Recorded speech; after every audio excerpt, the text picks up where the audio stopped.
நடிகர் கராத்தே ராஜா பேசுகிறேன். ரொம்ப மனசு கஷ்டமாக இருக்குது. யாருமே எதிர்பார்க்காத ஒரு விஷயமா இருக்குது.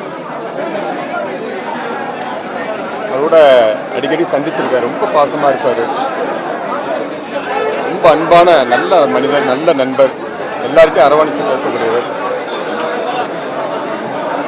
முன்னாடி உடம்பு சரியில்லைன்னு சொன்னாங்க. திரும்ப அவர் நல்லபடியாக ஆகிட்டான்னு சொன்னோன்னா ரொம்ப சந்தோஷமாக இருந்தது. சித்தா வைத்தியெல்லாம் எடுத்துக்கிட்டாரு. நல்லபடியாக ஆகிட்டான்னு சொல்லி திரும்ப நேற்று இந்த மாதிரி மருத்துவமனைக்கு வந்திருக்கான்னு சொல்லி நியூஸ் படித்தவொடனே எனக்கு ரொம்ப கஷ்டமாக இருந்தது. திரும்ப அப்படி இருக்கு அப்படின்னு சொல்லி உடம்பு நிறைய மாற்றங்கள். சரி, ரொம்ப இழைச்சிருக்காரு, ரொம்ப நல்ல வைத்தியம் எடுத்திருக்காங்க அப்படின்னு தான் நான் நினச்சேன்.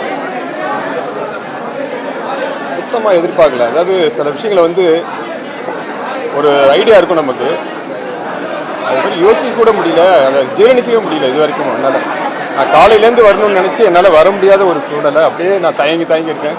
அது எப்படி போய் அவரை பார்க்க போகிறோங்கிற ஒரு மனநிலை. அதை பார்க்கும்போது என்னால் நம்பவே முடியல. அவர் நம்மளை விட்டு பிரிஞ்சுட்டாரு அப்படின்னா என்னால் நம்பவே முடியல. எல்லார்கிட்டையுமே கலகலப்பாக பேசக்கூடிய ஒரு நல்ல நடிகர், நல்ல சிறந்த நடிகர், சிறந்த நிறைய திறமைகள் அவருக்குள்ள உண்டு. இவங்கெல்லாம் இப்படி நம்மளை விட்டு மறையும் போது ரொம்ப கஷ்டமாக இருக்குது, பயமாக வேறு இருக்குது லைஃப். ஏன்னா இப்படிலாம் இருக்க லைஃப்னு. அவர்கிட்ட நம்ம கற்றுக்க வேண்டிய பாடம் என்னென்னா, இந்த உயிரையும் உடம்பையும் மனசையும் நம்ம ரொம்ப கவனமாக பராமரிச்சுக்கணும்னு நமக்கு சொல்லாமல் சொல்லிட்டு போயிருக்காருன்னு நினைக்கிறேன் ரோபோசங்கர்.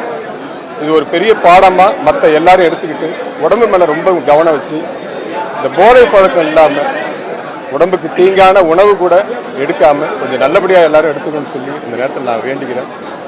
எல்லாரும் ரோபோசங்கருக்காக பிரார்த்தனை பண்ணுவோம். அவருடைய ஆத்மா சாந்தி அடையும்.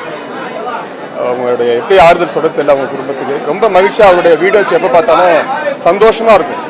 அவருடைய நிகழ்ச்சியாக இருக்கட்டும், அவருடைய ஏதாவது ஒரு வீடியோஸ் பார்த்தா கூட பார்த்தீங்கன்னா கலகலப்பாக எல்லாரையும் சந்தோஷப்படுத்துகிற நல்ல மனிதர். அவருடைய ஆத்மா சாந்தி அடையணும். அவங்க குடும்பத்துக்கு என்னுடைய ஆழ்ந்த இரங்கலை சொல்கிறேன். நம்ம எல்லாரும் பத்திரமா இருக்கணுங்கிறதுக்காக ஒரு பெரிய பாடத்தை போக்கிட்டு இருக்காரு. நிறைய பேர் நம்ம விட்டு இப்படி மறைச்சிட்டாங்க. உடல் ரீதியாக உடம்பை சரியாக பராமரிக்கணுங்கிறத நமக்கு ரொம்ப ஸ்ட்ராங்காக ரோபோசங்கர் நமக்கு சொல்லி கொடுத்துருக்காருங்கிற ஒரு நல்ல ஒரு வைப்ரேஷனாக, நல்ல ஒரு யோசனையாக நம்ம திடமாக எடுத்துக்கணும்னு சொல்லி இந்த நேரத்தில் கேட்டுக்கிறேன். ரோபோசங்கருடைய ஆத்மா சாந்தி அடையும். என்னுடைய ஆழ்ந்த அனுதாபங்கள். ரோபோசங்கர் அண்ணா, நீங்கள் இந்த திரையுலகத்தோடு எங்களோடு அனைவரோடும் நீங்கள் கூட இருந்து துணையாக இருக்குன்னு சொல்லி இந்த நேரத்தில் வேண்டிக்கிறேன்.